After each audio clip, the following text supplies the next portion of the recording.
এই মুহূর্তে পদে নামলো খুলনার অমর 21শে বইমেলার মাসব্যাপী, যেটি এক মাস শেষ। আজকের এই দিনটাতে আমরা আপনাদেরকে দেখাবো এই শেষ মুহূর্তে এখানকার সর্বশেষ যে পরিস্থিতি আপনারা দেখতে পাচ্ছেন। এখানে সামান্য কিছু দর্শনার্থী এই মুহূর্তে এখনও আছে, দর্শনার্থী যদি একেবারে নেই বললেই চলে।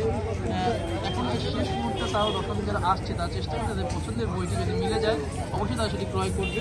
এবং আপনারা দেখতে পাচ্ছেন এখানে যে বিভিন্ন ধরনের আলোচনা ছিল সেগুলো এখন বন্ধ হয়ে গেছে, কিছুটা কার্যক্রম অনেকটাই কম দেখা যাচ্ছে এই মুহূর্তে।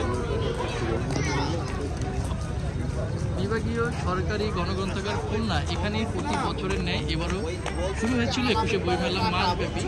ঠিক আজকে সেই দিন কিছুক্ষণ পর্দা নেমে যাবে এই বইমেলা শেষ। আপনারা দেখতে পাচ্ছেন এখানে বাচ্চারা এসেছে তাদের বইগুলো নেওয়ার জন্য। এবারে আসলে চমকটা কি ছিল?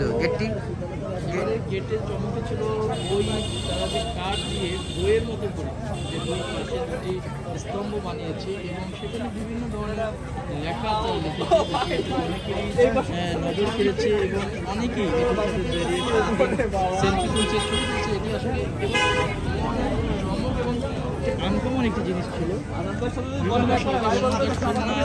এখানে প্রতি বছর আয়োজন করে থাকি এখানে।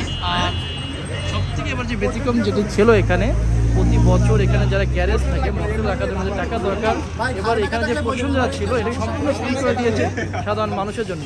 এবং আমি যত বাইকের সাথে কথা বলেছি প্রত্যেকে এটি কিনে স্যাটিসফাইড, তারা যে আসলে এটি খুবই চমৎকার একটি আইডিয়া ছিল যে এবছর তারা সম্পূর্ণ ফ্রি করে দিয়েছে।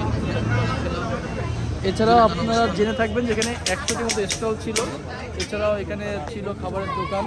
এছাড়া সবথেকে যে প্রধান যে কাউন্টার ছিল, যে এবার তারা যে মঞ্চটা এখানে একটু বানিয়েছিল জুলাই গণ অভ্যুত্থানে, তারা ওইখানে বিভিন্ন ধরনের গ্রাফিতে এঁকেছিল যাতে মানুষের ভিতর থেকে এই জুলাই গণ অভ্যুত্থানের যে স্পিডটা সেটা যেন চলে না যায়, এই জন্য তারা বিভিন্ন ধরনের গ্রাফিতে সেখানে গিয়েছিল।